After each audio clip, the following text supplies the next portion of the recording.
17,000 people, or maybe it was more than that, filling into a stadium on a Monday night where no game was being at to watch TV, basically. Jalen Brunson put up MVP numbers over the course of the season. All those foot exercises and all the weird stretching he does to keep his body in tip-top shape, he's easily probably the best built 7-footer we've probably ever seen.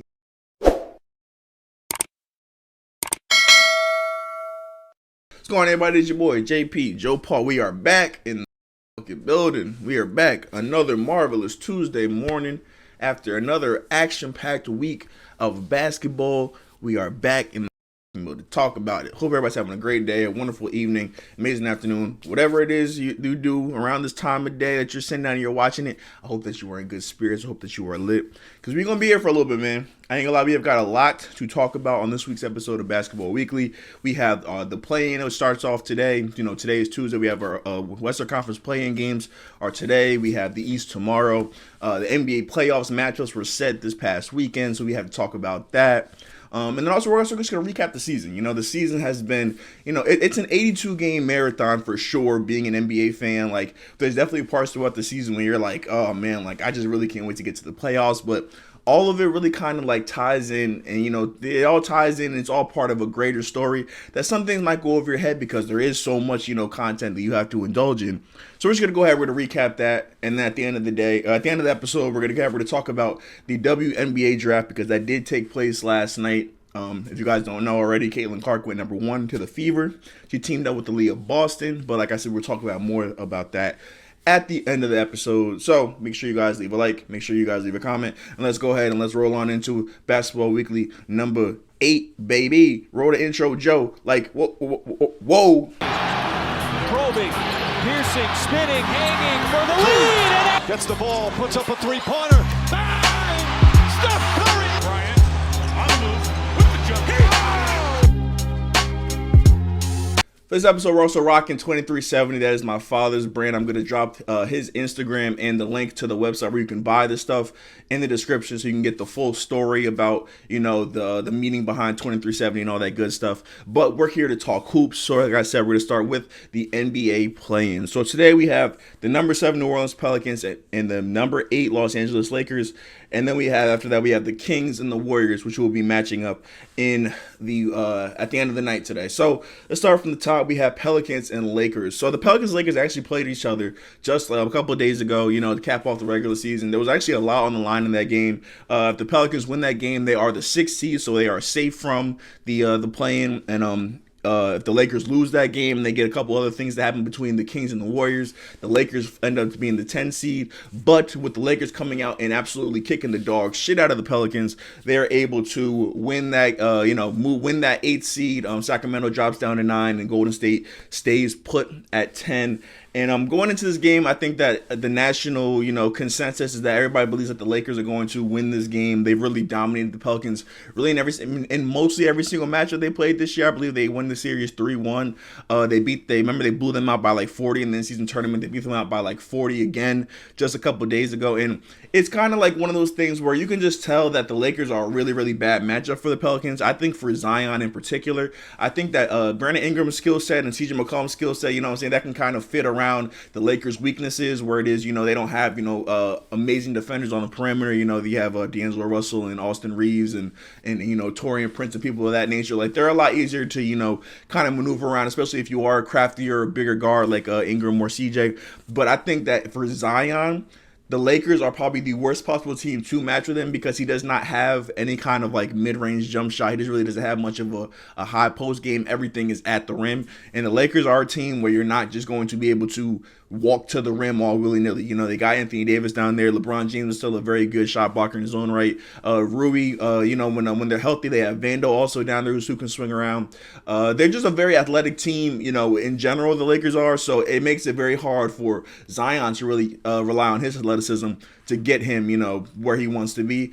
And I just going into this game, I think that if the Pelicans are going to find a way to win it, it's going to be because they have a big game from the perimeter. I think that if they go into this game thinking that we have to dominate the 3-point line, and they're able to do that because they have the pieces to do it, you know what I'm saying? Herb Jones is a very good 3-point shooter. They have Trey Murphy, CJ, BI, Dyson Daniels can knock down a couple shots, Jose Alvarado. Like, they have a bunch of shooters around the court that I believe they should really rely on first to kind of pull those Lakers bigs out of the paint towards the 3-point line, and then maybe they're able to you know, drive and dish and get Zion going.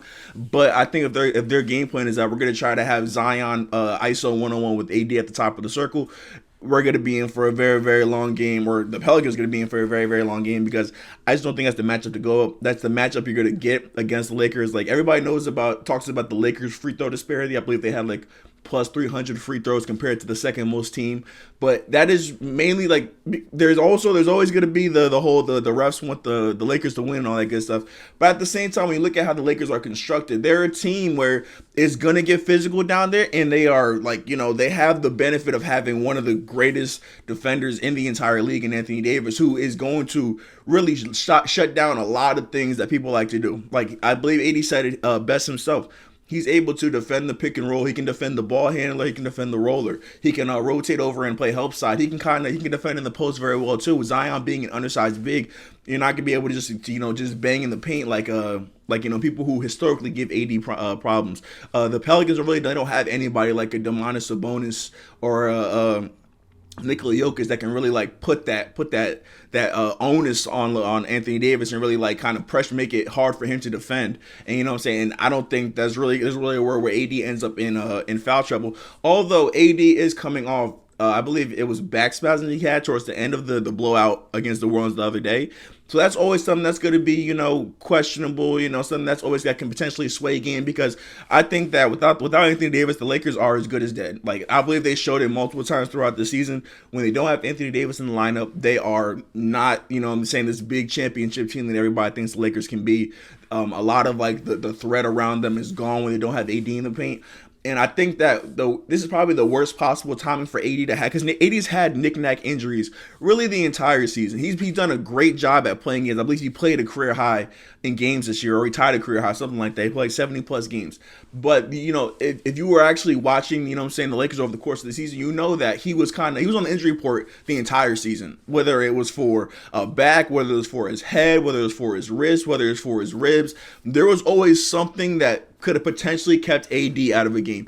And God bless him, he was able to play in the majority of these games. And I think that the thing that kind of raises a red flag to me is that did AD do all this to try to kind of did he do all this, you know, playing through injury, playing through pain, to kind of change the narrative on him, like, I'm not street clothes anymore, like I played through pain, all that good stuff? Did he do all that, and it's now going to hurt them come playoff time, because now we're going to have these knick-knack injuries and a lot less time for AD to really recover, no games for them to rest AD. Like, they're going to have to go full throttle every single day, especially if they win this game and they find themselves playing against the Denver Nuggets. They're going to be in a very, very tough position where AD, if he's not 100%, like I said, they do not have a chance to win. And going into the very first series, if they win this game, will be against Nikola Jokic. I just don't love that for him. And there's also a possibility that if the Lakers lose this game, if they face against the Sacramento Kings in the second round of the play-in, and the Kings have dominated them the entire year. I believe that the Kings ended up sweeping them 4-0 in the season series. So I just think that now is a really bad time to be dealing with the potential AD injury. I'm just gonna honestly believe in the fact that AD has been pushing through this entire season, to believe that the injury is not that big of a deal. Like, he did kind of walk off injury. It's just backs are scary, man. Backs are really scary. I really want to take AD's word for it. I want to believe that he's able to, push through, this injury, but backs can really, they can derail you. Like, look at Ben Simmons. He had a back injury 2 years ago, and he hasn't been able to really stay on the court ever since then. So, of course, I know it's not, to that scale. They're not saying that AD needs surgery or anything. It's just the fact that he has been dealing with these back spasms. I just think backs are tricky, man. Backs are tricky, especially when you are that tall. But I think that they don't have to really worry about it too much. Go for this game. I think that even if AD is, even if AD comes out and is 50%, 60%, I think they're able to take care of business against the Pelicans, because they do match up so well against them across the board. But I think that going into a first round series against the Denver Nuggets, the last thing you need is AD not being 100%, because then at that point the Lakers are probably going to get swept again. But Yeah, if the Pelicans are going to find a way to win this game, it is going to be them having to dominate from the 3-point line. So if they come back, so if they follow that strategy, they're able to knock down shots. They have to get better performances from their main guys too. They have to get better performances from Zion and Bi. Like I already explained the kind of issues that Zion goes through when he plays against the Lakers, but I don't feel like Baron Ingram should have that same issue. Like there's not really anybody on the Lakers team when Vando is not healthy that can really stay in front of Brandon Ingram and play, you know what I'm saying, really defend his game. Like they're not going to put Anthony Davis on him. I don't think that LeBron really has what it takes at this point in his career to keep up with keep up with the Brandon Ingram for 38, 40 minutes over the course of a game. I just don't think that Rui has the foot speed. I just don't think that there's anybody that has that perfect skill set when Vando's not healthy, and Vando's not going to be in this game tonight. So I think it's a real opportunity for Brandon Ingram to really, like, honestly put some pressure on the Pelicans, man. He's going into that contract year. I believe the contract year is next year, or maybe it's this summer. I forget. He has a contract year coming up real soon, and the people are saying that there's a possibility that Bi is not there for the long term.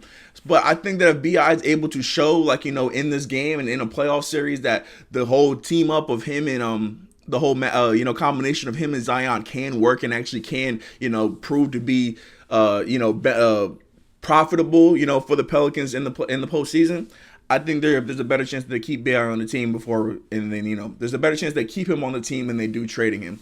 So, that's what I got for that matchup. If I had to take a guess, I'm probably going to go Lakers. Lakers win this game. They secure the 7 seed. And then the Pelicans are going to have to play the winner of Kings and Warriors. So Kings and Warriors, what a fall from greatness this has been. Now, granted, last year they played each other. It was only in a first-round series. It's not like they played in the conference finals or anything like that. But this was a really hype, really exciting 7-game series a year ago. You know what I'm saying? We got to see just the crazy nature at the Sacramento fans. We got to see, legacy Steph Curry dropping 50 points in a game 7. And, fast forward a year later, here we are, and they're fighting for the right to play another playing game, just how fast things can fall. But let's go ahead and let's talk about this matchup with the Kings and the Warriors. So I'm not sure what the season series is for these two, but just based off the last couple of weeks, I can say that the Warriors have been playing great basketball, I believe, since the All-Star break. I believe they have one of the 5 or 6 best records in the entire NBA in that span. And the Kings have been kind of spiraling ever since they had the injuries to Kevin Huerter, injuries to Malik Monk. They haven't been that quite same exciting team, and they're already a team that already struggles on defense. So they already struggle on defense. Take away the fact the thing that really made them a social team was the fact that they had this high-powered offense. You know what I'm saying? They're able to get out in transition. They're able to knock down threes. They're able to keep the tempo high. With them not having Malik Monk and not having Kevin Huerter, I think that drastically changes how they play as a team. I think that puts a lot more pressure on Domas, a lot more pressure on De'Aaron Fox to bring it home. And I'm not going to sit here and act like they don't have the ability to do so. Domantas Sabonis has been an all-NBA caliber player this year. De'Aaron Fox also, I believe, he made my all-NBA team. De'Aaron Fox, they both played great this year. They both were healthy. I think Domas played all 82 games. So the Kings are very able, but I just think that when you look at how the Warriors have been playing lately, they did lose GP2 for the play-in tournament, so that could end up, biting them in the butt at some point during the play-in, but I do not think it will be in the first game. I think that we will have the Warriors, they will advance to face the Pelicans in for the 8 seed on Friday. But yeah, for the Kings to win this game, I think it's going to have to take a very, very heavy dose, of De'Aaron Fox, Keegan Murray, and Domantas Sabonis. With the Kings also losing Harrison Barnes, they lost a lot of depth on that bench. You know what I'm saying? And I know HB wasn't fantastic for them a year ago, but HB is somebody that historically can get you a couple of important buckets when you need them. He can get a couple of stops. I believe that oh, no, never mind. They wanted Harrison Barnes to take the game winner last year, and he missed it. But Harrison Barnes is somebody who historically can help your team, in one way or another. He can score for your team. He's a decent defender, a decent three-point shooter. But they lost a lot of depth on that on that wing position. They also didn't bring back Terrence Davis from last year. So I think that they're very, very thin. So it's going to take a big performance from their main guys, from Keegan, who's been having a great second year, Domas, De'Aaron Fox. It's just going to take a big, big, heavy dose of them. And I think that when you tie that into what the Golden State Warriors are going to have to bring, just like the way how they have been playing basketball, they have been playing more of like a well-oiled machine. You know, they've been playing more like Golden State basketball. You know, Steph's been playing up to his standards. Clay's been playing a lot better than he has over the course of the year. Draymond, we've actually had a nice little like 1.5-2 week span where he hasn't actually struck anybody in the face. Kuminga is still having his good year, even though I believe he's coming off an injury also. They've just been playing good basketball. They've been playing good basketball, and I just think that still happens now. I think that they're able to get past this depleted Kings team, and that sets them up for a Warriors Pelicans matchup for the 8th seed. And in that moment, so it's tough when you think Pelicans and Warriors because they actually played each other just a couple nights ago. The Pelicans won that game. It was a big game for them. I think that's what actually put them in position to be able to secure that 6th seed against the Lakers. But they are a team that I think matches up very well against Golden State. Like they don't have. Like I said, same thing for the Lakers. The Warriors don't have great perimeter defenders. You know what I'm saying? They have Wiggins, they have Draymond who can spell every now and then, but the guards aren't necessarily great, especially with GP2 being out. So I think that there's a real chance for CJ to get off like he did in the last game. There's a chance for BI to be able to be very aggressive. And the Warriors always will be a team, I think, at this point that struggles with the paint. They did find a very good piece. I think his name is Trace Jackson Davis. He's been playing great for them over the last couple of years. Over the last couple of weeks. But he's still not quite like the big body they need. Like the Warriors, when they were winning championships, they had, an Andrew Bogut. They had a Maurice Space. They had, a big body. You know what I'm saying? Like Kevon Looney got actual playing time instead of like, he doesn't really get so many more minutes now.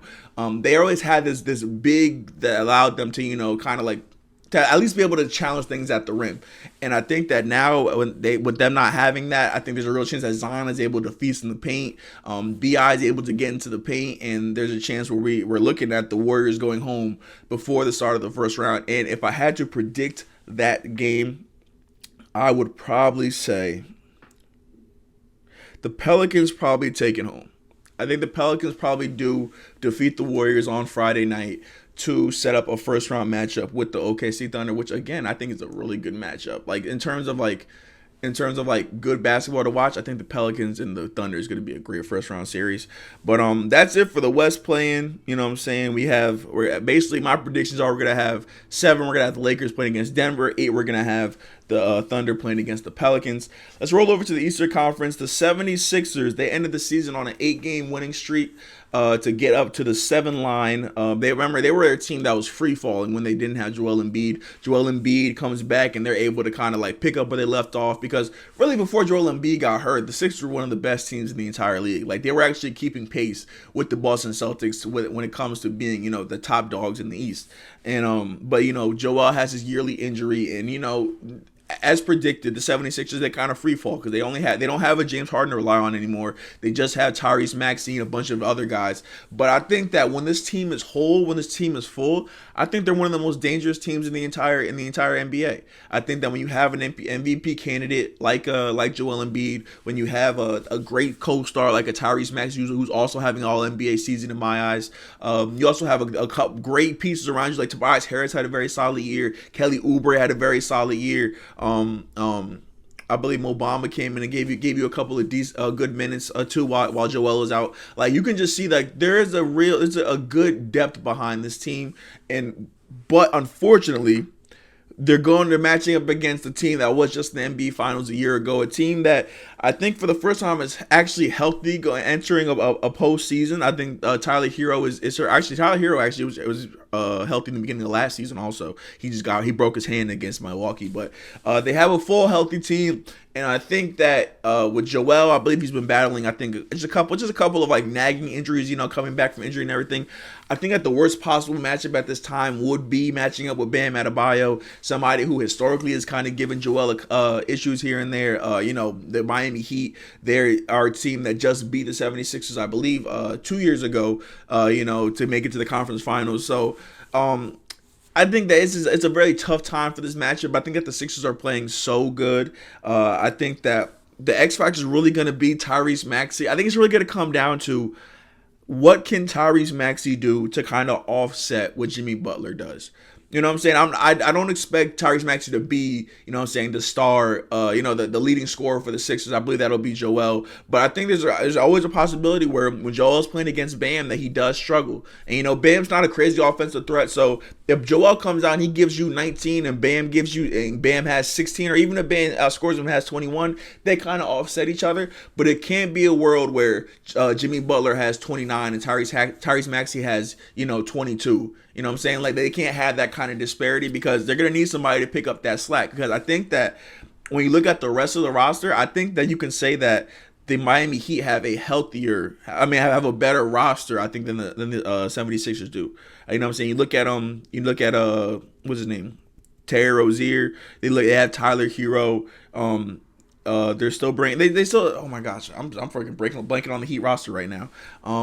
But yeah, I think they have an overall better roster. They have an overall deeper team, and I think their team overall fits together because they have been playing under that Miami Heat culture, for the last however many years. So I think there's a real possibility where the Miami Heat are able to put a very good scare into the Sixers, but I think that ultimately the Sixers are able to win this game. I think that'll be too much Joel Embiid. I think Joel Embiid has been playing too well since coming off of injury. I think that this is a year where Joel Embiid is going to really change the narrative surrounding him as a player, because I think that, over the last couple of years, the Sixers have been doing everything in their power to kind of create this kind of duo with Joel Embiid, whether it was Ben Simmons, whether it was a James Harden. And I think that ultimately, like, having this duo kind of situation go on, it in a weird way adds more pressure to it, because now it's like, all right, it's the playoffs. I'm the guy. I want to lead this team. But at the same time, I have somebody else who's also supposed to be like kind of like an aide to me. Like, especially when it's like supposed to be like a 1A, 1B kind of situation, like how it was with Ben and Joel in the beginning. It was supposed to be kind of like a 1A, 1B kind of thing. So like, you're not really sure when it is time for you to go. But I think that this year, when it's a very clear, we have Joel at 1, we have Maxey at 2, and we don't have to deal with any of the ego that James Harden had, because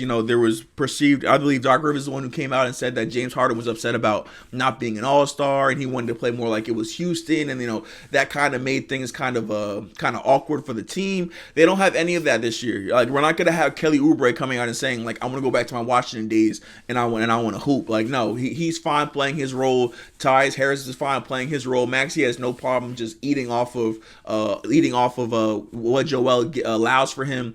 And I think that this year we're really going to see a more focused, more locked in. As weird as it's going to sound, I think that injury and that that 2-month break really was good for Joel, somebody whose body does seem to break down over the course of the year. He had kind of 2 months off. Now he's able to come back fresh, healthy, and I think that we're going to see a rejuvenated and a new version of Joel Embiid this year. I don't think we're going to see the terrible shooting nights. I don't think we're going to see the knick-knack injuries that have him missing vital playoff games.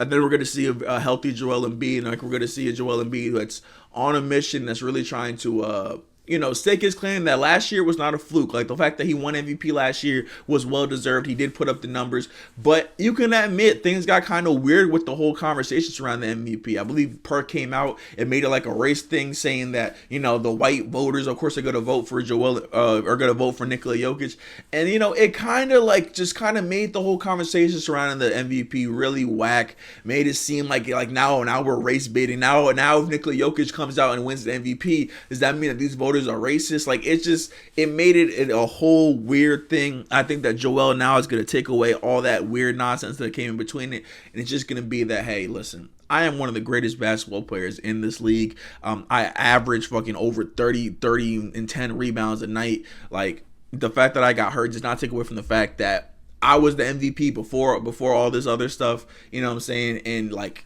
I think now Joel's time to really stake his claim as one of the top players in the NBA. All right. And then last but not least, I'm not going to talk about it long. We got the Bulls and the Hawks. Don't really care about the matchup. I don't really have a deep dive for you. I think that both of these teams are going to be out. They're going to miss the play-in. I think that probably the Hawks win tonight, or not tonight, win tomorrow. I think the Hawks win tomorrow. I think we get a good game from DeJounte Murray.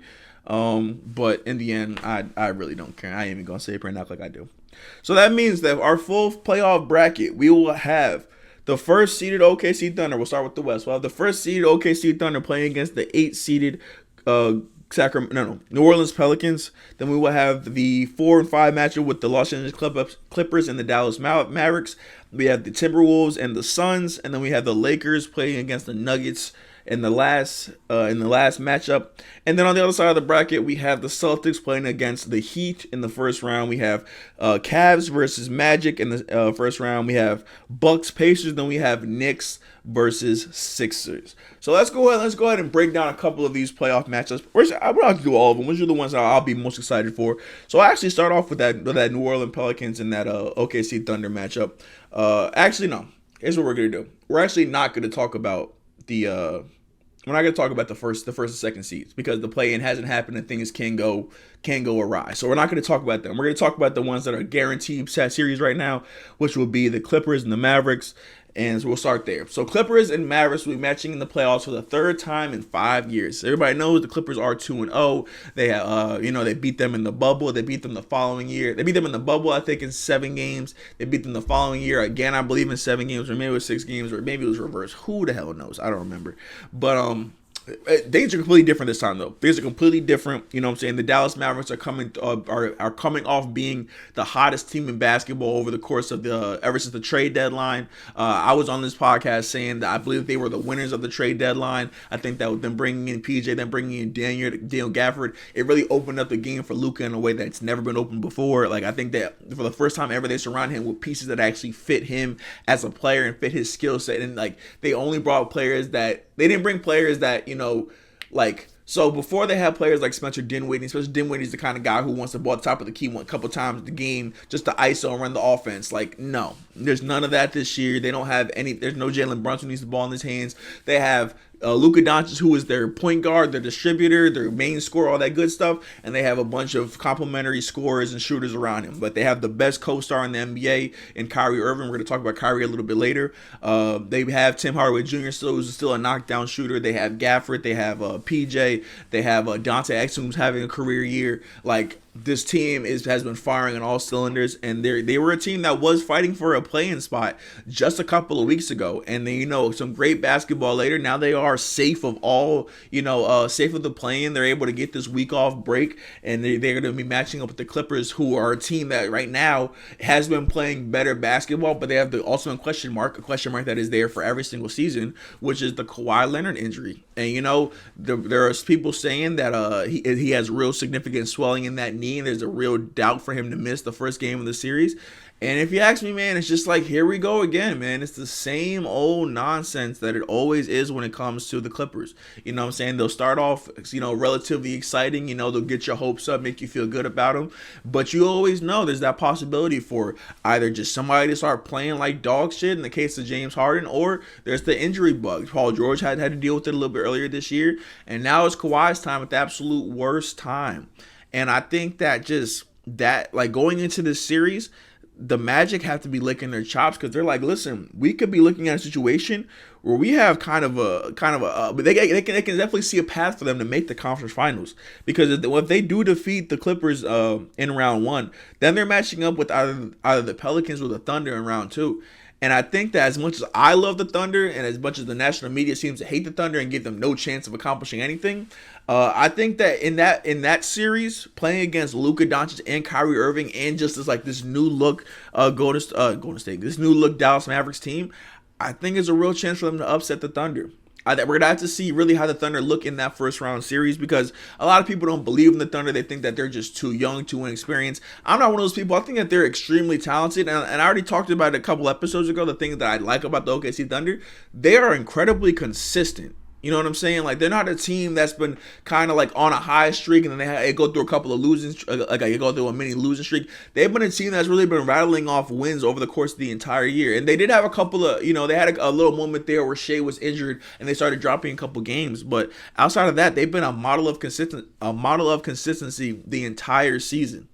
But, going into that matchup against Dallas, there's a real chance where, you rely on J-Dub to be your second guy, but there's a guy who he's matching up with is Kyrie Irving, NBA champion, who's perennially can be one of the most dangerous players in a playoff series, just at the drop of a hat. You know what I'm saying? Everybody knows in the 2016 finals, he struggles with the first 4 games of those series, but the last 3, he's an absolute monster, dropping 40-point games. He's hitting game-winning shots. So I just think that is a real chance that the Mavericks can set a lane for themselves if they're able to get past the Clippers in the first round. And then as for the Clippers, we talked about their injury. They have been playing better, though, ever since Russell Westbrook did come back off his injury. They've been playing back with more energy. Like, I think that the thing that kind of had me even believing in the Clippers in that first half of the season was the fact that just like of how excited they played, of the energy they played. Like, they weren't just like squeaking out games. They weren't just barely beating teams. They were beating teams pretty handily, and they were looking very good doing it. The offense was humming at a very good pace. You had Russ able to do his thing running up the court. Kawhi was getting easy shots. Paul George was, I believe, he was shooting like 45% from 3 at one point in the season. And those things, they're hard to maintain. But even after the lull they went through towards in the middle of the season, I think them coming back now and them getting healthy at the right time will do wonders for them. And I think that for the what's this, the third time in 5 years, they're going to be going into a series where they're like, hey, are we going to have our best guy? Is he going to be around? And I think the difference they have here is that they, instead of them just having a very good supporting cast, just last year, before when they were hurt, they were bringing out guys like Lou Will, Montrez, Pat Bev. They have legitimate Hall of Fame players now that can actually come out and actually spell Kawhi Leonard for a couple of games if he does need to miss a game or two. But I think in the long run, them not having Kawhi Leonard in the series is going to be fatal for them. That will ultimately be, if Kawhi Leonard cannot play in this series, there's no chance they have a beat in the Dallas Mavericks. They already struggled to guard Luka when Kawhi Leonard is out there. I believe that Luka averages damn near a 30-point triple-double when he plays against the Clippers, just entire for his career. But I think them not having Kawhi Leonard, I don't think there's, at that point you're relying on Paul George and Amir Coffey to kind of get you stops on Luka, and everybody knows how great Luka is at getting to the basket and kind of just creating things for himself. And no Kawhi, no chance, man. I'm not even going to sugarcoat it. It's not really any other way to put it. No Kawhi, no chance. So, for right now, if I'm going to predict that series, I'm going to say Mavs in probably 6. If there's no Kawhi, though, I'll probably go Mavs in 5. I hate to sound like I'm disrespecting the Clippers. They are still a good team. Russ, they got PG, they got Harden. But them not having the head of their snake, man, really makes them a very beatable team. But we saw last year that when Kawhi went out, Russell Westbrook was able to kind of take it to the next gear. So maybe if Kawhi goes out, they slide Russ into that starting point guard position or starting shooting guard position, and he's able to kind of make things interesting, win them a couple games. But I think in the long run, they're not able to beat Dallas Mavericks without Kawhi Leonard. And then with our other secure matchup right now, we have the Minnesota Timberwolves and the Phoenix Suns. Two teams that played, I believe, for the last game of the season. That was a very important game, actually. If the Timberwolves win that game, they're in prime position to take the 1 seed, but they lose that game. The Nuggets win, the OKC wins, and here they are at the 3rd seed. So kind of a tough way to end your season if you are the Minnesota Timberwolves. Like I was saying, they are a team who was really one of the most exciting teams of in the NBA season this year. Anthony Edwards has his breakout year. Rudy Gobert is probably going to win Defensive Player of the Year, even though I think my nigga Wemby deserves it, but whatever. But they deal with the Karl-Anthony Towns injury, but they're still able to kind of keep pace and kind of be this great consistent team. They have great seasons from Jaden McDaniels and Naz Reid, and they're just like a powerhouse team, right? And the thing is that I keep hearing people say it's the same thing with the Thunder. They say that they don't believe in this Minnesota Timberwolves team, and I will say I almost believe in this Timberwolves team more, due to the fact that they are a great defensive team. I believe they are the best defensive team or a top 3 defensive team in the NBA. You know what I'm saying? When you look at all their season stats. I think that's something that will travel with them over the course of the playoffs. So even if there is a time where they're not able to score, I think that them being able to stop the other team from scoring will be something that can always be there for them. And I think that will always keep them dangerous in every single game, especially when they're matching up against a Phoenix team that is not fantastic on defense, like a team that really relies on their offense firing on all cylinders. And we just saw a couple of days ago that if the Suns come out and they're not able to hit shots, it's very hard for them to win a game. They played that game against the Clippers where they're shooting historically bad in the first quarter, and they find themselves down 32-4 because really the Suns aren't a team. I don't think they're not a great team at getting to the free throw line, and they're not a fantastic 3-point shooting team outside of Grayson Allen and Book and a couple other pieces there and there. So I think that if they're not able to get to the paint, if they're not able to knock down the mid-range jump shots, you are able to blow out the Phoenix Suns. It's not impossible at all. And I think that, like I was saying, when you look at a team like Minnesota who's able to defend, and I think that Anthony Edwards he's ready to take that mantle as, put me in the top 5, top 10 players in the league. If you don't have him there already, I think that Anthony Edwards is now at this point, having been the guy over the course of the past couple of weeks with Cat being out, and then, saying kind of like you can see now, he is the one. He's the one. It's not 1A, 1B. It's not, it's Cat team and Anthony. No, it's Anthony Edwards' team, without a doubt. He is the guy. He's the guy who's going to lead them to the promised land. But they also have potentially one of the most dangerous co-stars in the entire league in Karl Anthony Towns. Like, his ability to knock down shots, his ability to get into the paint. Like, he's also a great scorer in his own right. Like, this team is low-key loaded when they're completely healthy. You know what I'm saying? You have Naz Reid, who's very versatile and can do a bunch of things on the court for you. Jenny McDaniels also making things hard for Kevin Durant and Devin Booker. Like, I feel really good about the Minnesota Timberwolves going into this series. If I had to predict that series, I'm probably going to say Timberwolves in 6 as well. So Timberwolves in 6, beating the Phoenix Suns. We're actually going to talk about the Phoenix Suns a little bit later on, so I'm not going to get too deep into them right now. Pause, no diddy. But yeah, so let's go ahead. Let's roll over to the Eastern Conference. So the funny thing about this next matchup is that people were saying, I believe I saw a picture on Twitter. It said that this is the NBA basketball fans are going to say that they wanted, and it's going to be the least rated series of all the first round series, and that is going to be the Cleveland Cavaliers and the Orlando Magic. So let's just break this down from a basketball standpoint. So, which is what we've been doing the entire time, right? But let's break it down. So we have Donovan Mitchell and Darius Garland in the Cleveland Cavaliers team. They are the 4 seed so they have home court advantage over the Magic, who are coming off an amazing season in their own right.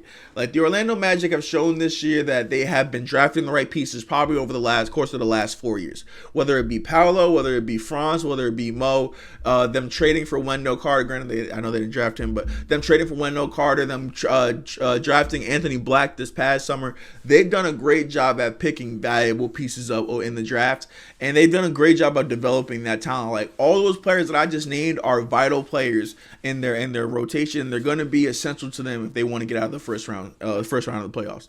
So the Orlando Magic are one of the best defensive teams in basketball. They're a team that is able to lock you down on the perimeter. They have very good rim protection. They have Jalen Suggs, who's going to be an all-defensive candidate. They're playing great team basketball. Paolo is having a breakout season. Granted, it's only a second season, but it's a breakout season in year 2. He's having a fantastic year 2. Franz is over giving you 20 points a game. This is a team that I said I can see them winning a conference, not winning a conference finals, but making it to the conference finals. And I think when I look at this Cavaliers team, and they seem to be a team that's going through like a kind of a weird phase right now because they're still dealing with, the whole Donovan Mitchell extension thing. They've kind of been, I'm actually going to pull up their last 10 games because I think they've been struggling the last couple games of the season. So, all right. Cleveland Cavaliers. So they are 4-6 in their last 10. So this is a team that was fighting for the 2 seed just a couple of weeks ago, but they've really been having like almost as many problems that the Bucks have, and that's how the Knicks were able to jump up to that 2 seed. I think that when you look at these two teams, there are teams that are kind of fighting. I mean, no, because at the same time, the Magic were also fighting for that 2 seed, and then they started having a couple of losses, and that's how they ended up in the 5 seed. I don't know, man. It's a very, very interesting matchup between these two teams. They're 2 of the younger teams in basketball, 2 of the younger cores. I think it's going to be a super, super exciting series. I think that it's going to be like, very hard fought. I think that whoever is able to get out of this series is going to be a little beat up going into their round 2 matchup. But I think that ultimately, if I had to guess, make a prediction here, I would say that I probably have the Orlando Magic winning that series in 5 or Probably like 6 or 7. Probably 7. I'll probably say Magic in 7, to be honest with you. Magic in 7. I think these two teams match up very well with each other. I think that Jalen Suggs is going to make it very difficult for Darius Garland to be able to maneuver. Or if they do, if they put Jalen Suggs on Donovan Mitchell, I think Donovan Mitchell's probably going to kill Jalen Suggs. I think Jalen Suggs is too small. I don't think that he's quick enough to keep up with Donovan Mitchell. And I think that will potentially allow for Darius Garland to be able to go off because he'll be guarded by who is the two guards? Gary Harris. That will be guarded by Gary Harris. So I think that will allow him to go off. But yeah, I think that it'll be too much Paolo. I don't think that the Cavs necessarily have enough scoring outside of Donovan Mitchell. Like Darius Garland has not been having a great season. Evan Mobley's been injured for a lot of the series. And I have seen a lot more of an offensive side from Jared Allen over the last couple of not even over the last couple of months, over the course of the entire season. Like when they were dealing with those injuries with Donovan Mitchell being out and Mobley being out, I got to see a lot of Jared Allen being able to get the ball on the post and use his jump hook. He's a very good offensive rebounder. So is there definitely a possibility where we look back at this series and we're like, hey, Jared Allen actually did a great job at kind of molding the series. He kind of created the atmosphere for it, and that's something that he wasn't able to do a year ago when they played against the Knicks, or maybe a year ago when they played against the Knicks. So there's a possibility that Jared Allen is able to put his hands on this series and make it a very difficult very difficult series for Orlando. But I think that when you look at what Paolo's been able to do this year, I think that the height that also Franz has, I don't think that Isaac Okoro or Max Strus are going to be able to really do anything with them. So it's going to be a very, very tough matchup for those for the Cleveland front court, and we will end up seeing the Orlando Magic winning in 7 games. And then last but not least, we are going to talk about the Milwaukee Bucks versus the Indiana Pacers, which has been a great matchup the entire season. I'm actually really grateful we were able to get it in the playoffs. And yeah, listen, the struggles that the Bucks have had over the last couple of years over the last couple of months has not been, has been stated multiple times, especially by me. I just dropped a video, last week saying that Giannis is a fraud because of how they've been struggling. And, I still feel that way. I still feel like that for them, when they fired Adrian Griffin, for them to be 17 games over 500, and then they come back after firing him, and then now they're under 500. It's just that's just not an attractive look, that from a team that coming into the season you thought would be competing with the Boston Celtics to win a championship, to be in the finals, and for them to now be the 3 seed, 3-7 in the last 10, like I said, 500 basically since the All-Star break. It's just hey, that's not gonna get it done. And coming off a Pacers team that also has been struggling, over the course of the second half of the season, they dealt with their own injuries with Halliburton, and they lose Benedict Mathurin for the rest of the season, and they're also a team that's been dealing with their own issues in their own right. So it's actually kind of fitting that these two teams found themselves matching up in the first round of the playoffs. So if I had to predict what would happen in this series, I'm going to stop saying that at some point, I promise you. But if I had to guess what's going to happen in this first round series, I think that there's a real world where the Pacers are able to knock off the Bucks in round 1. I think as far as matchups go, especially with Giannis being, kind of on the fence ever since he hurt his, I believe they said he had a calf strain. I think that there's definitely a world where the Pacers are able to take advantage of this, because what the Bucks struggle with when it comes to the Pacers is the fact that the Pacers are a young up and down team, and the Bucks are not really that young of a team. I believe they're one of the older teams in the NBA. Like, they have Brook Lopez, they have Bobby Portis, they have Damian Lillard. You know what I'm saying? And they Chris Middleton is an old, he's not old, but he's not an up and down player, especially now coming off the injuries.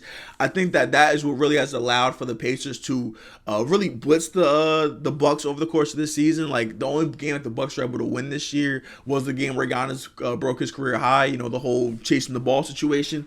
And I think that without them having Giannis this year, without them having Giannis in this series, I don't think the Bucks have enough scoring. I'm not sure if they definitely don't have enough scoring. You're going to have to get heroic performances from Dame, and I'm talking 40-plus points every single night. 40 and 10 really needs to be close to the average for Dame if the Bucks are going to win this series.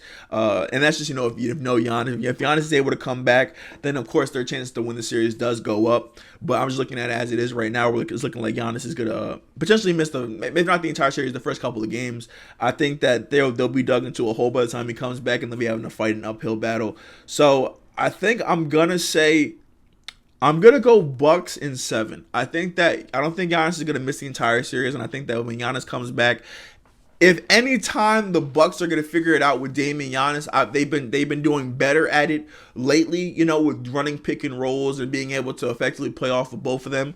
But if there ever going to be a time where Dame and Giannis are able to figure it out and be this two-headed monster we want them to be, it would be in this playoff series. They're not playing against a great defensive team. They're playing against basically they can get whatever they want against whoever's guarding them. Whether it's Jarris Walker or Miles Turner on Giannis, whether it's Tyrese Halliburton or anybody, Aaron Nesmith, and whoever you want to throw at the superstars for the Bucks. I think that the Bucks have a decided advantage in that matchup. But so I think that will be enough for them to find their footing, kind of figure out their synergy on the court, and then that's ultimately where we'll see if the Bucks are able to get it done. So right now I got Bucks in winning that series in 6 or 7 games. All right, and that does it all for our guaranteed matchup. So in next week's episode, we will come back and we will discuss the first round matchups, which will have actually already, I believe, started. I believe the playoffs start, this Saturday or Sunday. So we'll be talking about game 1 of those series next episode. So let's go ahead and roll on to the recap of the regular season. So the regular season, like I said before, man, it can feel like a real marathon. It can feel like it really drags on for a long time, and you can definitely forget things and forget players that were having great seasons and all that good stuff. So really the whole point of this part of the podcast is really just to kind of take a sit back. You guys can sit back in the comments, just talk about, yeah, Joe, I remember this, or Joe, I don't remember that, or Joe, you remember this. We can just kind of reminisce over what the season was. So sit back, relax, and let's chill out. So very first thing, we're to go surprises and we're to go disappointment. We're going to go one at a time until I go random things on my list. So biggest surprises, I'm going to start with the Boston Celtics dominance. So when the Boston Celtics made the trades they made this past all season, when they brought in Porzingis, when they brought in Drew Holiday, it wasn't surprising that they were going to be the best team in the Eastern Conference and probably one of the best teams in basketball, right? But the way how this team has came together, and from day one it's meshed and it's fit, and they've just been kind of dominating the field, it's very, very impressive. We've seen them dominate a conference in a way we probably have never seen. We haven't seen in a very long time, maybe ever. So the Boston Celtics finished this year with a 64-18 record. They won the conference by 14 games. All right, they had the most 3-pointers made this year. They were second in 3-point percentage. They scored the second most points. They were second in rebounding. They had the least amount of turnovers. They were first in offensive rating, second in defensive rating. They were first in net rating, and they were first in blocks. Just across the board, this team beat the hell out of everybody that they faced from day one of the season. And I think that when you look at the Celtics are going to get a lot of disrespect going into these playoffs because they're going to be a team that people are I got to see them do it before I can believe in them and all that good stuff.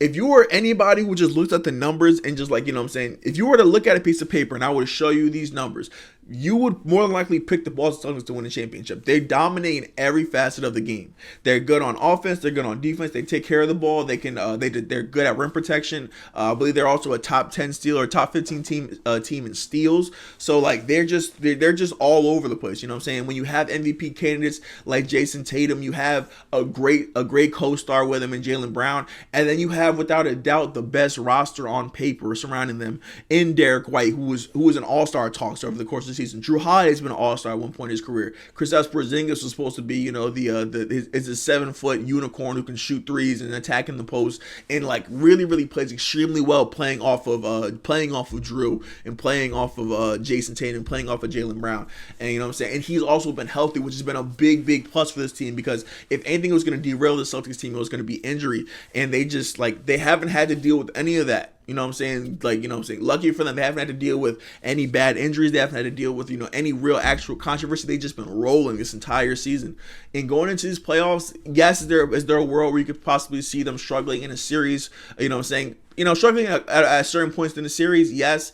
But if we're being real, it shouldn't be surprising to anybody if this team is able to honestly run the table. I wouldn't be surprised if they won every series in 5 games, 6 games max. Like 6 games. I think only one series would probably go 6 games max, and that would probably be the finals. Like I think that any team that the Celtics place in their conference, any team that the Celtics face in their conference, they're going to dominate that matchup. They're going to dominate the matchup. They've been dominating the conference the entire year. So yeah, shout out to the Boston Celtics, man. I think that Jason Tatum is gonna really play kind of in the same position as a Joel Embiid, which is kind of crazy because they're not the same at all when it comes to like their playoff resume. Like Joel Embiid is a historic playoff choker, while Jason Tatum, while he has had a couple moments where he has brought the team down. He's also been the guy who's won them entire playoff series. Like just last year, he wins that he wins. I think he drops 50 in Game 7 or 51 in Game 7 against the Sixers last year to win that game. When they're losing Game 6, potentially about to lose the series, he knocks down a couple big threes towards the end of that game to force a Game 7. Like Jason Tatum really has just been kind of like he's really just been kind of what I'm looking for. He really just been kind of like the image of him has been crafted by his performance in the finals, where the Warriors deployed an excellent strategy, are basically saying like, hey, you're not going off, but we don't really care what Jason Tatum does. Like that's kind of been his image ever since then. He's kind of seen as a guy who can't get it done, even by me. Like I'm not somebody who's been here saying that the Celtics are going to dominate things. It wasn't until I really sat down and looked on paper and just saw how much they have been, leading the field for me to now say like I would not be surprised at all if they won a championship and made it look easy. But yeah, I think that Jason Tatum this year, he's been focused. He's been just like kind of doing his damn thing. He's been keeping the team in line. They don't have any weird energy there. No weird press conferences. Joe Mazzulla's also done a great job, but I just kind of keep it like building on his success of last season, because after the whole Ime situation, like it could have very easily been a thing where the team they don't want to follow him, but he has done a very good time of instilling his own kind of attitude around the franchise, kind of like how Ime did, but he kind of just like refined it a little bit. So they are an excellent 3-point shooting team. They're one of the best 3-point shooting teams. They shoot the most threes, I believe, one of the most amount of threes. I think they're like first in attempts and everything. They're a great defensive team. They lock down the perimeter. They're great rim protectors.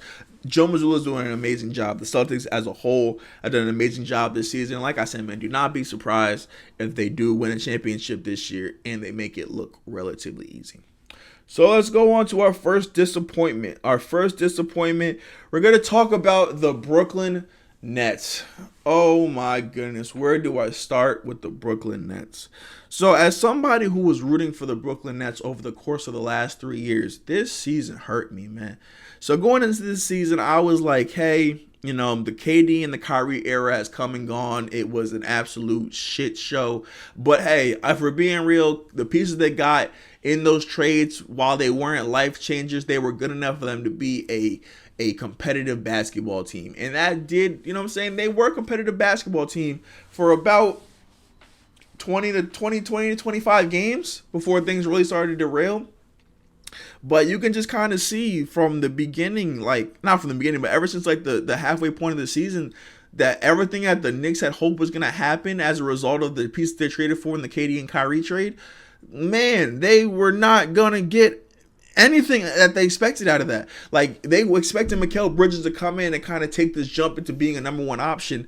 And I kind of see it, I guess, like, because last year when he did get traded, he was like, I believe he was a 28 per game scorer. You saw with the increased volume of attempts, with the increased volume of jump shots and, and free throw attempts and field goal attempts, he was able to, be more efficient and all that good stuff. But coming into this season and really in the playoffs last year, you kind of just saw like, hey, Mikal is a great piece, but I'm not sure if he's a guy that we necessarily want to build around.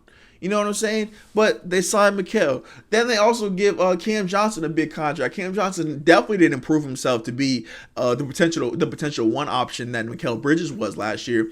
But they signed Cam Johnson in this big contract, expecting him to be just a vital 3-and-D piece. And I think that's the thing that they didn't really process, is that a 3-and-D piece only really helps if you have a heliocentric player, or a ball dominant player for them to really like be creating shots for them, because at this point now we're asking Mikal Bridges, who's not a great individual scorer in his own right, to create jump shots for Cam Johnson, who's not going to get open because they're not going to double off of a driving Mikal Bridges, because he's not really that kind of player. You know what I'm saying? They still had the pieces that were there from KD and Kyrie. They had Cam Thomas. They had Nick Claxton, but Nick Claxton this year, he's virtually like not there, for being real. Like, I kind of like, and I noticed it. I noticed it really. I believe it was last year with the Nets, when I think it was during the time when KD and Kyrie got hurt. Maybe it was the year before. It was a time when they weren't there, and you kind of saw like Clax not been having somebody who's able to spoon feed him the ball and, you know, make things easy for him. He's not an excellent offensive player. He does not have a ton of moves in the paint, but what he is able to do is he's a great lob threat. He's great for energy when it comes to blocking shots, getting up and down the court, and making things difficult for opposing bigs. But the Nets needed somebody who's able to control the ball and make things easy for him, and they don't have that in any of the guards that they have, except for maybe Ben Simmons. We'll talk about Ben Simmons in a minute.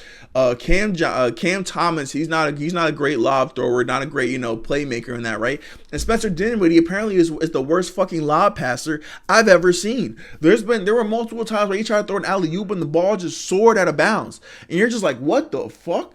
And then you have the surrounding pieces. So you have Lonnie Walker and you have Dennis Smith Jr. and you have a bunch of pieces that would do great if you had fucking superstars. Like, if we still had KD and Kyrie, having Dennis Smith Jr. and Lonnie Walker and Cam Johnson and Mikal Bridges, my nigga, we are a championship team. Easy. But no. We expected a third option to become a first option. And when that doesn't happen, what do we have? We have a team that can't really score consistently, that when you're not scoring, you don't have the fucking energy to defend. You know what I'm saying? It's just the team was just so bad. It was just such a bad team over the course of the year. And I follow a lot of Nets people on Twitter. We were trying to lie to ourselves and be like, yo, listen, it can be a competitive year. It can potentially be 500. And no, it was never going to be there. And that really just draws back to the fact that really, they should not be in this position. But with how terrible and how poorly that they fucking treated the KD and the Kyrie and the James Harden situation, that like, they deserve all of this. They deserve to be in this position. Like I understand there are so many things that were out of their control. Like Kevin Durant having somebody fall into his knee back-to-back years and miss a month and a half. I get it. You can't predict that. Kyrie Irving and his whole vaccine thing, you can't predict that. Kyrie Irving and the whole anti-Semitic Instagram post thing, you can't predict that. But the things you can predict are the things that where you don't fucking piss off the superstars that are on your team. Do not come out and tell Kyrie that he needs to apologize for a fucking book he posted on his social media. Do not come out here and vehemently take a side against him. Like, what the fuck are we doing? Like, I understand Kyrie was going through a lot of things when he was in Brooklyn. He made things very difficult. He made things, you know, kind of awkward around the locker, or not even, because I think the team loved him. I think the team, like the bench and the locker room, I think they all fucking love Kyrie. It was the front office that was so tired of Kyrie's shit. So you guys piss off Kyrie. You guys piss off James Harden because he's mad because Kyrie's over here doing nut shit with the vaccine. He came to be a part of a big three, and now fucking we have a guy who's healthy but not playing because he doesn't want to take a shot. And now you also have the fucking owner basically saying, like, we don't want have any part-time players because if you're either here or you're not. So now we're over here picking sides between Kyrie having to get this vaccine. Now you guys are adamantly picking the side against Kyrie instead of just coming out and saying, hey man, he's a grown man, we respect his decision, blah blah blah. You guys are gonna come out and say, you know, we don't want any part-time players around here because you're either with us or you're against us. Nigga, are you fucking serious, bro? Nigga, are you serious? Like, you guys alienated the best players on your team, and then Joe Sizer to come out and say stupid shit. Like, I'd rather have a team that I can, a team that I'm proud of than a team that I'm not. It's like, nigga, you proud of winning 30 games a season? That's what you're proud of? Like, just a joke franchise, bro. A joke franchise with a joke of an owner. And I hate that guy also owns the fucking New York Liberty. It's just, oh my God, it's so annoying. It's so annoying. And the Nets fans deserve better. The the few that are out there. The Nets fans deserve better. The Nets franchise deserve better. But I guess at the same time, they don't deserve better because they hired and let these morons run the franchise. So the Brooklyn Nets over the next couple years, man, they are fucked. They don't have any draft picks. But they got a couple back from the Mavericks, but the Mavericks are now really good, so they're not going to really be conveying too much of anything. They traded a bunch of first rounds to Houston. They traded, I believe they traded a couple first rounds to Philly when they traded James Harden. It's just like, bruh, what a joke of a fucking franchise, man. What a joke of a franchise. So that's it for the Brooklyn Nets. Let's go back to something more positive because that shit just made me sad. All right. Let's go ahead and let's talk about Wemby, man. This man, Wemby, had one of the most legendary rookie seasons I've actually had the pleasure of and watching the entire thing of. So it's for most rookies, right? For most rookies, it happens in stages, right? They might struggle in the beginning, and then over the course of the year, they get their footing, and then they'll have a couple of moments here and there where you can kind of see just like what the potential can look like at the, when they hit their prime. With Wemby, we had that happen like 4 times, right? He struggles the first couple games of the season, but then after that, the man just starts putting up ridiculous numbers. So for the season, Wemby gives us 21 points per game, 4 blocks a game, 4 assists per game, 11 rebounds per game on 47% field goal, 33% from 3, right? Mind you, he played under 30 minutes for a lot of the season. I'm not sure what he ended up with for the season. I know he ended up playing more towards the end. But he ended up, I believe at one stretch during January or something, he was playing like 29 minutes a game and was putting up like 28 points per game. The guy was doing wild shit the entire season. He also led the NBA in stocks, so steals and blocks by a wide margin. Like he was without a doubt one of the best defensive players on the floor the entire season. He has better on-off numbers than Rudy Gobert. He has more blocks than Anthony Davis, more steals than Anthony Davis. His impact, I believe, in his net rating when he's on and off the floor was better than both Anthony Davis and Rudy Gobert. And the nigga's only 19 years old or 20 years old. He's a baby, bro. He's a baby. And when you ask him, you're like, Wemby, what do you think? Like, what do you think you are in your development as a player? Rose is only at 15%, and I believe him. Because think about it. He put up these numbers, averaging shooting only 47% as a 7-footer. So you got to think when he's able to balance that up to like probably like in the low to mid 50s. When he comes down, he's shooting 53% from the field. And even if the 3-point shooting never gets better, even if he's a 33% 3-point shooter for the rest of his career, that's enough, I think, for Wemby to average over 30 points in the modern NBA. Without a doubt. Because you're not going to block his shot. You really can only make his shot so difficult. You really can only make his shot difficult before he gets the shot up. So that's kind of being physical with it, making it hard for him to turn and get the shot up. Because once he gets the shot up over your head, it's just about whether it's going to go in or go not. Whether it's going to go in or not. It's the same thing as Kevin Durant, his mid-post. You can be as physical as you want at letting KD catch the ball in the mid-post and create space and all that good stuff. But at the end of the day, once the ball is up here, it's not in your control anymore. It's just about whether he's going to make it and he's going to miss it. And Wemby is that on cocaine crack steroids. So to think that as a rookie, Wemby's already averaging close to 4 blocks a game. It was 3.6 blocks per game, close to 4 blocks per game. And he's also averaging 4 assists with not great teammates. You know what I'm saying? With not great, let me not say not great teammates. There are better teammates that can be had out there. You know what I'm saying? You hear the potential of a Trae Young possibility. The Spurs are going to have a lottery pick this year, so they're going to be able to bring in another young talent. They're also going to have some cap money. So this team is going to look completely different, I think, by next year. And if they're able to bring in a Trae Young and they're able to draft another piece that can come in and kind of plug and play immediately with the Wemby, my man, we could be looking at potential Wemby in the MVP conversation, all NBA conversation, all defense conversation, and I think it's an MVP if I didn't say it already. Or sorry, and leading the league in scoring. He could be doing all that, leading the league in scoring, leading the league in rebound, leading the league in blocks. All of this is possible for Wemby in year 2.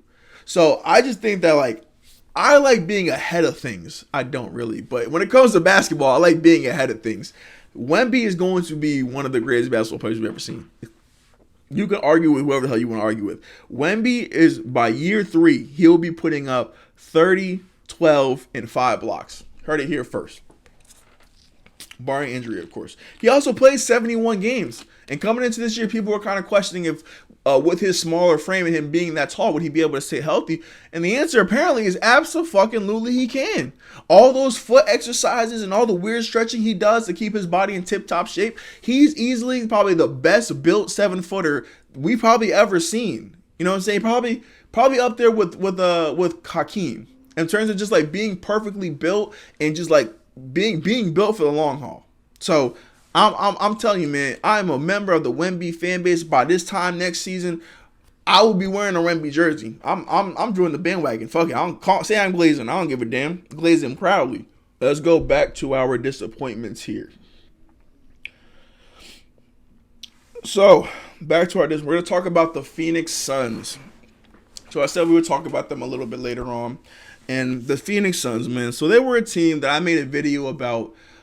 Actually, so before, it was during the offseason. I made a video. It's still up. You can go back and watch it. I went and I said, I don't get the Suns trading for Bradley Beal. And basically in that video, I was saying that I feel like they should have won and they should have got a point guard. I feel like, you know what I'm saying, they could have, they had to be trading DeAndre Ayton, and they were supposed to be getting like, you know, a big haul back for him.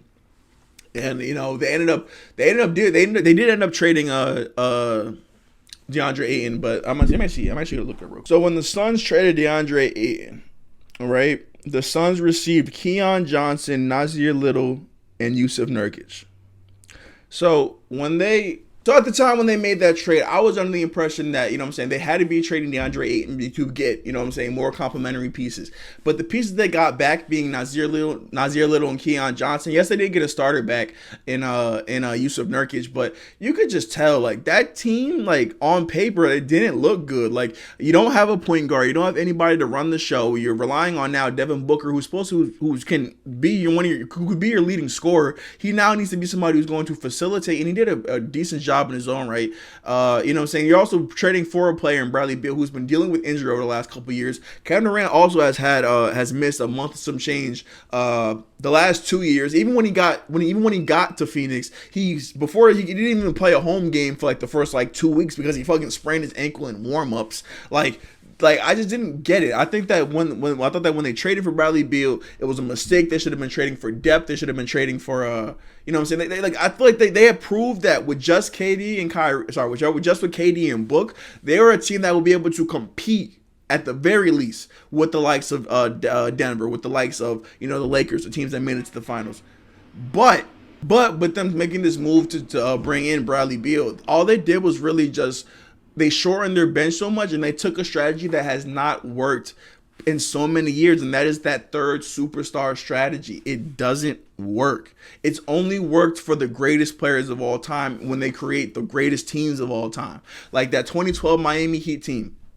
They won a championship because they've crafted one of the greatest teams ever created for that time. You have LeBron, you have D-Wade, you got Bosh, you got Ray Allen, you got Shane Battier. You have a beautiful put together team. Same thing with the Golden State Warriors. You have Steph, you have KD, you have Clay, you have Draymond, you have who else on that damn team?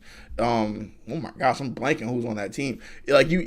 That's kind of a different example because they were just the greatest team ever assembled. But whatever, the whole third superstar strategy historically has not worked for you. And I think that with Matt Ishbia going out his way to kind of try to match together, because I get it, he becomes the the GM of the team, wherever his role is, and he wants to kind of just shake things up, make things different from the last regime. So you're firing Monty Williams, you're firing DeAndre Ayton, you're doing all this good stuff, and you're not like, hey, now we're gonna bring in this third piece in Bradley Beal, and I just think that they didn't need it. It was so unneeded. Let's see, the team. The team has struggled. The big three have struggled to be on the floor together. They only played 41 games out of a possible 82 on the floor. They were 11th in plus minus for Suns 3-man lineups, and they had a 26-15 record. So they weren't bad by any means, but for a team that was supposed to be having these for for a team that's supposed to be having championship aspirations, for them to be finishing as the 6th seed, for them not really to be getting that production. And think about it, this was a year where, for the most part, Kevin Durant was healthy. Kevin Durant had one of his healthy seasons in a very long time this year. And basically, for him to be healthy and for them to only have the 6 seed to show for it, just ties into say just how fucking crazy the Western Conference was this year. But it really just goes to show you just how much this team did underachieve, whether it's with health and with their production on the floor. Like, they were not a good defensive team. They were a team that definitely needed more vital pieces off the bench, and luckily for them, they were able to get great production from. They got good production from Yusuf Nurkic. They got a couple moments from Bol. They just signed Grayson Allen. I believe Grayson Allen to a 2 or 3 year deal because he was shot 47%. I believe he led the league in 3-point field goal percentage. So it's. They were able to get production from other guys, but they weren't able to bring in those big pieces that really made the whole thing made sense. Like, when you look at the Denver Nuggets, you have Jamal and you have Jokic, but the other pieces around them just fit around those guys perfectly. KCP fits. MPJ fits. Aaron Gordon is the best possible player, the best possible big you can ever have to play alongside Jokic. The team just fit. And I think that the Suns, they went with the strategy that just has not worked historically. It has not worked historically. And now going into this playoffs, they're matching up against a team that could have potentially been the 1 seed in the Minnesota Timberwolves. And there's a possibility where we get to the end of this season and the Suns are first round out and we're just like, what's next?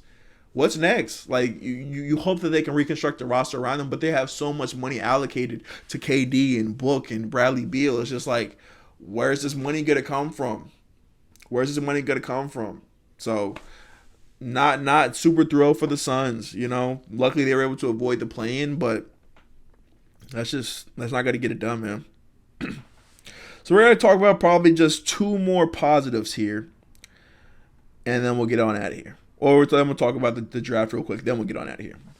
All right, so we're going to talk about Jalen Brunson, man, and the Knicks. Jalen Brunson has done a magnificent job at crafting the team in, I'm going to say, in his image over the course of this season. You know what I'm saying? This Knicks team has seen a couple of different renditions to it. You know what I'm saying? We had, Julius Randle and Jalen Brunson in the beginning. They, you know what I'm saying? We have RJ and we have Quickly, and then they're that team. Then they do the OG trade, and they look unbeatable from that point on. Once they trade for OG, you know what I'm saying? They're just they become this super strong, super stocky defensive team. Who has a superstar point guard in Jalen Brunson, who's playing out of his mind, and then Julius Randle goes down, and they're dealing with injuries, up and down. OG is in and out, but the one consistent remains is Jalen Brunson. Jalen Brunson put up MVP numbers over the course of the season. Not just All-NBA, not just All-Star, MVP quality numbers.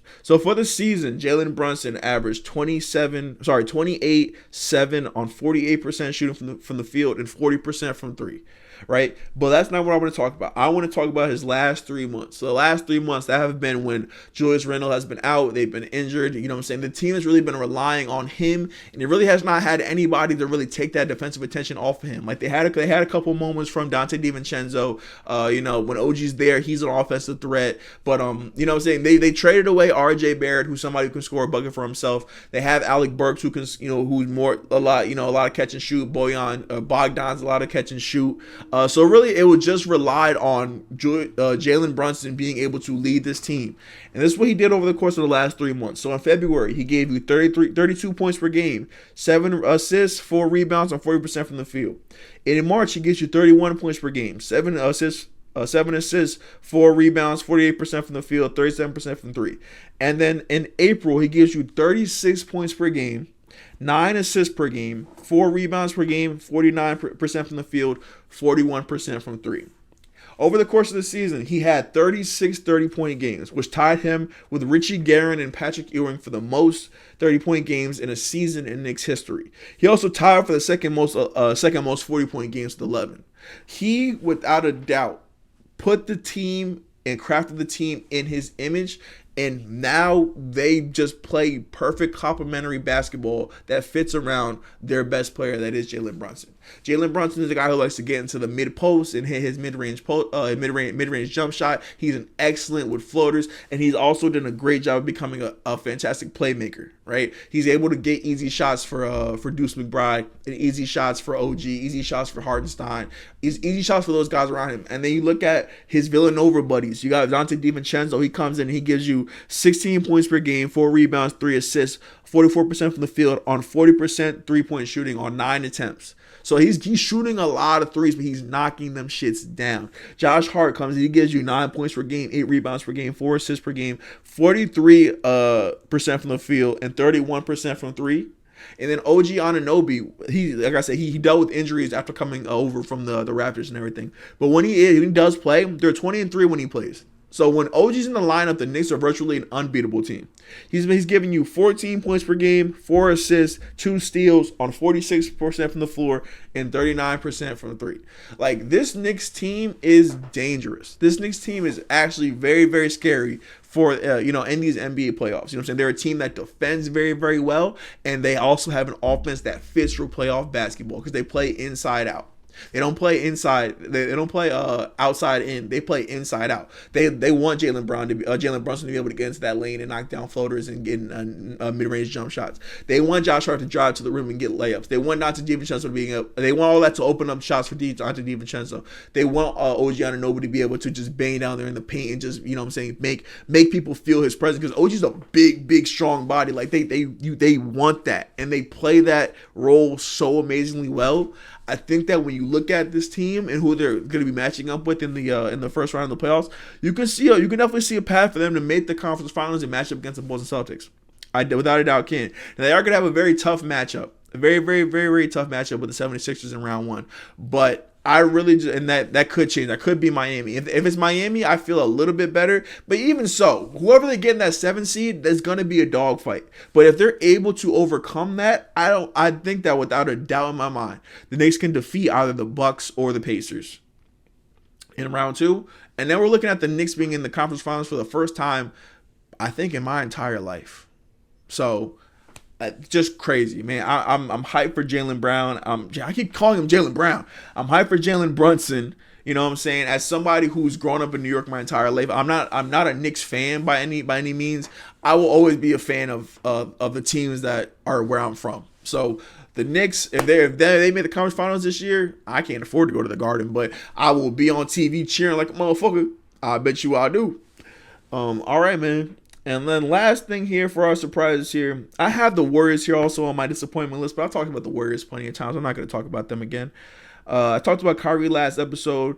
We're going to talk about, last but not least, I talked about them also a couple episodes ago, but I think that it's time for me to honestly give them their full adulation and praise. We're going to talk about the Orlando Magic. The Orlando Magic. Orlando Magic.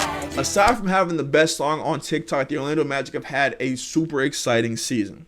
All right. So Paolo, let's start with Paolo. All right. So Paolo comes in. He comes in this year averaging 23 points per game, 7 rebounds per game, 5 assists per game, 46% from the field, 34% from 3. And on top of for some reason, nobody has talked about the fact that year 2 Paolo has been probably one of the best year 2 players we've ever seen. Like, everybody talks about the jump that J-Dub made. I even have him here on my list, but I talked about him for most improved, so I'm not going to talk about him now. But Paolo has done a great job of kind of just taking over the Magic as a whole. Like, for your rookie year, you don't want to step on too many toes, but coming into year 2, he proved to be that leader. He's the emotional leader behind this team. You can tell, like, they kind of go how he goes. You know what I'm saying? And not to mention, they also have Jalen Suggs, who's a great energy guy. They all feed off of what Paolo does, though. Paolo plays with so much force, with so much energy. It makes you kind of like, it galvanizes you to play alongside him. It makes you want to play defense harder. It makes you want to run the floor harder. It makes you want to rebound harder. Like, when you have somebody who plays that physical and that strong every single time down the court, it just makes you a fan of them. It makes you want to just kind of like lay your body on the line for them. No Diddy. But you know what I'm saying? Franz comes and he gives you 20 points per game and 5 rebounds per game. Jalen Suggs, I talked about him a couple episodes ago. He differentiates himself as, you know what I'm saying, one of the main guards for this Orlando Magic team. He's gonna be all defense. I'm pretty sure he's gonna be all defense. He ended up being top 10 in steals for the season with a steal and a half. He gave you 13 points per game, 5 rebounds, 4 assists. He gave you very much of that Josh Hart that the Knicks have. You know what I'm saying? He gave you very much of that guy that's the energy guy who could do anything it takes to win the game. He will lay his body on the line. He will fight in the paint down there. He will guard the biggest, strongest player. He does not care. It's all about winning the game. And you want guys like that. And all of this just ties back to the job that Jamal Mosley has done. It's already been announced that Mark Dagnall is going to win Coach of the Year, and well deserved. I even said in my video when I predicted my awards, I think that Mark Dagnall 100% deserves the award. But if there was a co-winner this year, it's without a doubt it's Jamal Mosley. Now it'd be a lot easier to make that sell if the Magic were able to get the job done and get that 2 seed. But you know what I'm saying, they lost a couple of games down the stretch to end up in 5. But still, that does not negate from the fact that the Magic are one of the best defensive teams in the entire league. I believe they actually are first, I think, in defensive rating. They block shots, they get in passing lanes. They have Jonathan Isaac. Like, they're not a team that anybody wants to see in a playoff setting.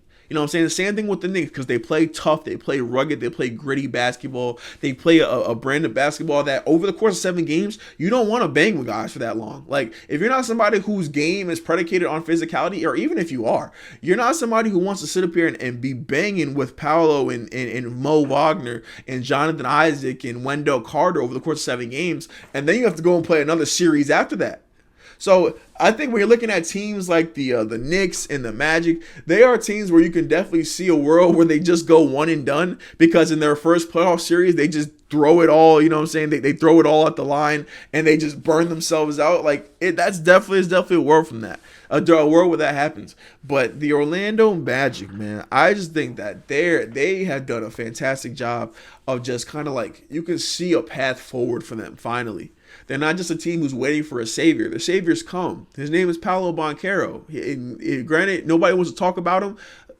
I might do an isolated video about Paolo Banchero. Like, I want to get more into doing more player-centric videos on this channel. Like, you know, because they do take a little bit more time than, you know, sitting down and recording these for an hour and a half. But I just think that for somebody like Paolo, for him to be putting up the numbers he's been putting up in just his second year, like, he's not really getting the adulation he deserves. You know what I'm saying? Like, let's be real. John Morant had a great rookie season, came back, had a great sophomore season, and they gave him most improved. Nobody's even looked Paolo Banchero's way for most improved. How is that fair? You know what I'm saying? But like I said, we'll talk about that in the Paolo video if that shit ever comes out. But I think that's where I'm going to leave it at for the biggest surprises and the disappointments. I talked about Kyrie last episode about how great he's been. I talked about J-Dub, who also I have here. J-Dub is fucking playing phenomenal this year. I'll talk about him super briefly. His points per game is up from 5. Is up 5 points from last year. He's taking 4 more shots, and his efficiency is off the fucking charts. So from 10 to 16 feet, J-Dub is shooting 53% from the field. From 16 feet to the 3-point line, he's shooting 49% from the field. Like, when it comes to being just a mid-range killer, you can tell that he's definitely been watching Shea's game, and he knows how to get to his spot, elevate, and just knock down the shot. And I think that that's probably one of the reasons why I'm more confident in the Oklahoma City Thunder, because they're not a gimmicky team. They're not a team that, you know what I'm saying, we're only good because we shoot a really high percentage, or we're only good because we can score a whole bunch of points. They can beat you in so many different ways. They can beat you offensively, they can beat you defensively. The only way they can't beat you is really on the glass, because they don't got no height. But like, once they get some height in there, bro, my man, we're looking at a dynasty team. Alrighty, so last but not least, we're just going to talk about the WNBA Draft just for a little bit. Just because, you know, this is a Basketball Weekly channel. We talk about everything over here. So the WNBA Draft took place last night. So without a doubt, what everybody knows is no surprise, Caitlin Clark was drafted first overall with the Fever. Last year, she put out 28, 7 rebounds, 8 assists on 46% from the field. And, you know, listen, man, I've already talked about in the episode with her, this episode about her and Lee in Boston. They're going to be probably one of the most exciting teams in all of women's basketball next year. If we're being completely honest, like Caitlin's gonna be playing with talent like she's never probably seen before. Like, no, without a doubt, like talent she's never seen before. She's never played anybody like Aaliyah Boston in high school. Never played with anybody like Leah Boston in Iowa. So now she's playing with actual professional basketball players. And I think that people were talking about how she's going to struggle because, of the different physicality and all that stuff with the WNBA. I don't think people really understand just what the talent discrepancy has been like for Caitlin Clark over probably the course of her entire life. So now with her playing against these other excellent players, my man, don't be surprised she comes up and she does win MVP this year. Like I probably understated her too a little bit just because of I know that how hard it is to transition for point guards from the college game to the pro game.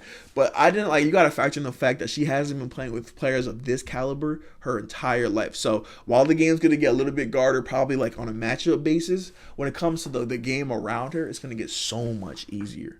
So much easier. So, and I'm going to post a video too. I'm actually going to shut up for a second. I'm going to post a video of the reaction of the Fever after they drafted Caitlin Clark. So we're going to play that, and I'm going to talk my shit. Go ahead, go. 2024 WNBA Draft. The Indiana Fever select Caitlin Clark.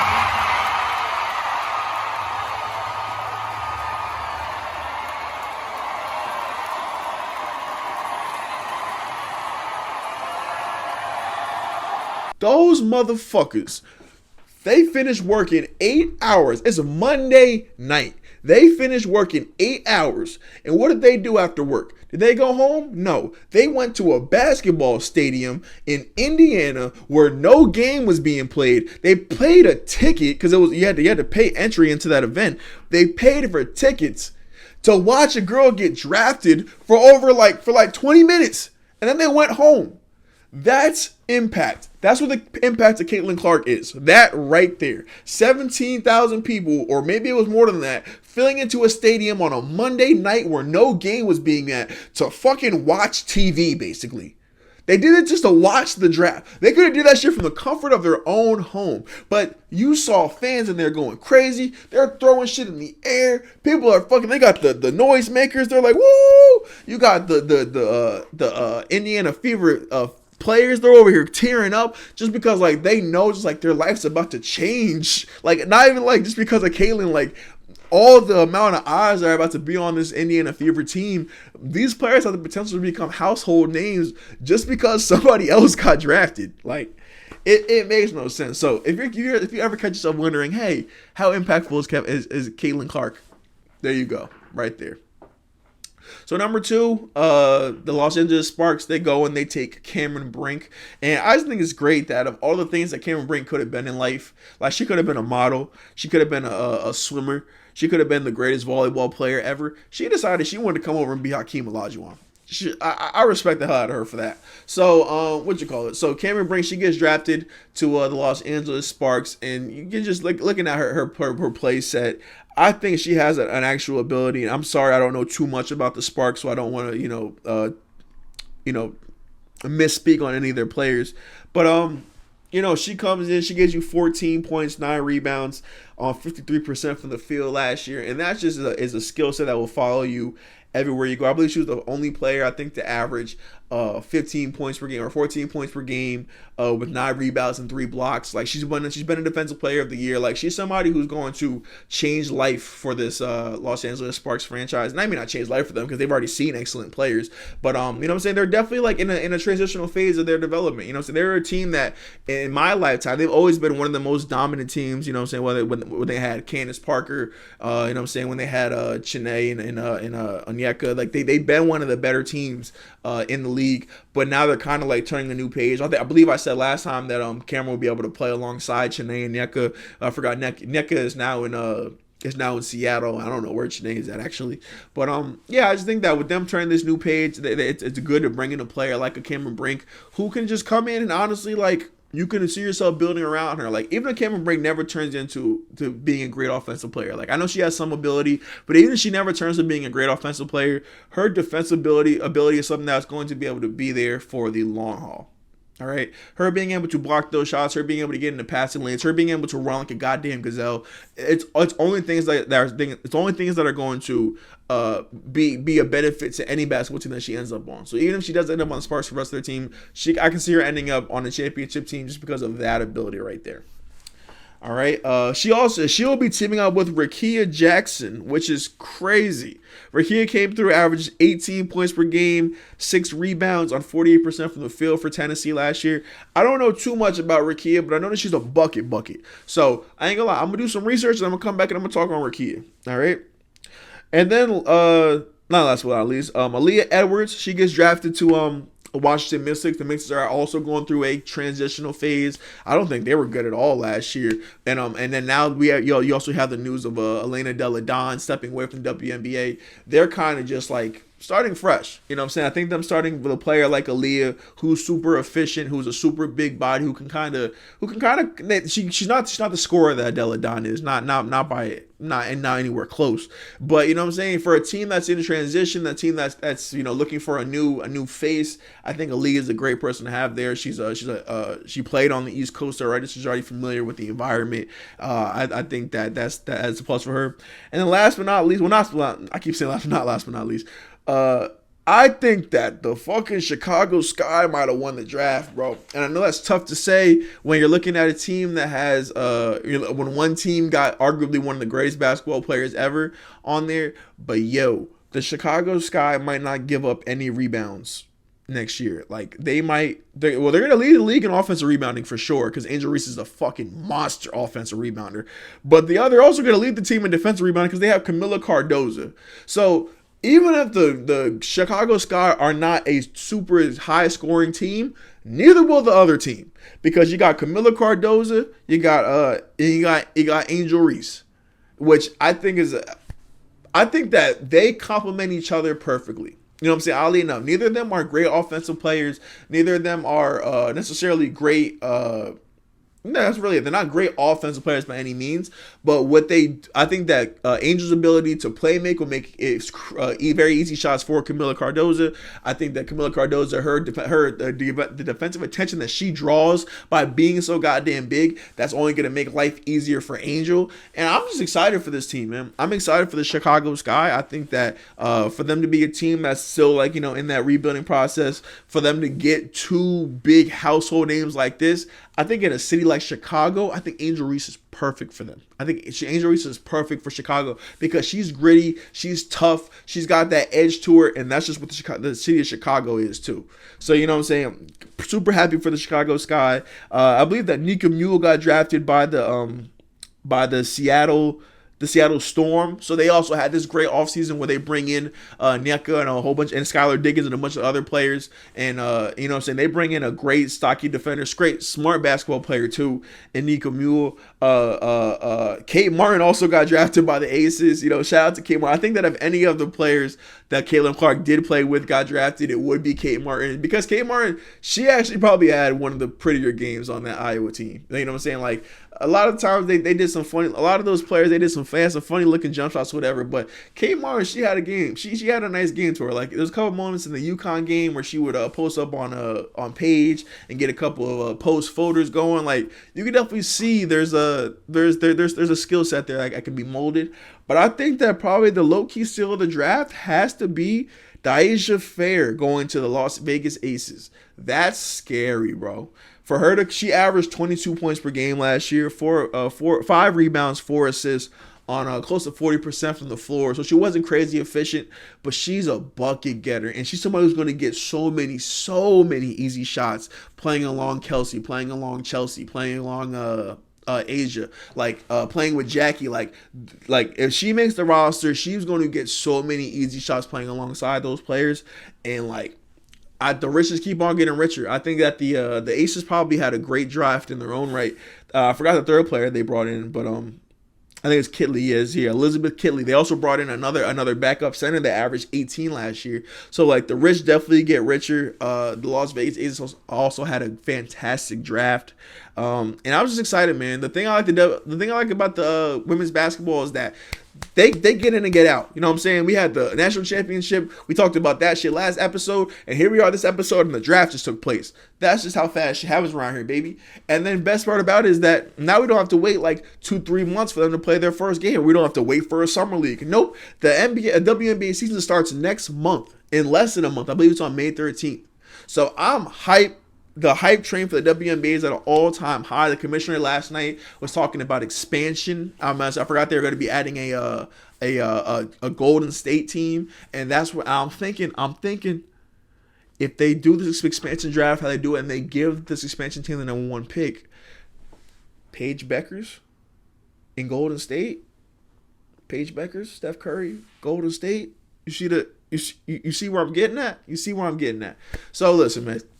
I'm hyped. I'm excited. It's been a fucking fantastic couple of days of basketball. It's only going to get better with the play-in and the playoffs and everything. And we will be here next week to talk about it. So make sure you guys leave a like. Make sure you guys leave a comment. Make sure you guys subscribe. I appreciate all the love and the comments I've been getting on the clips that I post over here. Like that's just so much fun having people engage. Even people come out saying that I'm a fraudulent clickbaiter. I fucking love it because it just means that you're sitting down and you're engaging and I'm getting a reaction out of you. I'm not trying to piss you off. I just want to get your brain working. You know what I'm saying? But like I said, man, make sure you guys leave a like, make sure you guys leave a comment, make sure you guys subscribe. And I will see you guys next week when we talk about the play-in and the first round of the playoffs. Alrighty? It's your boy JP. I'm out. Peace and love, family. Deuces.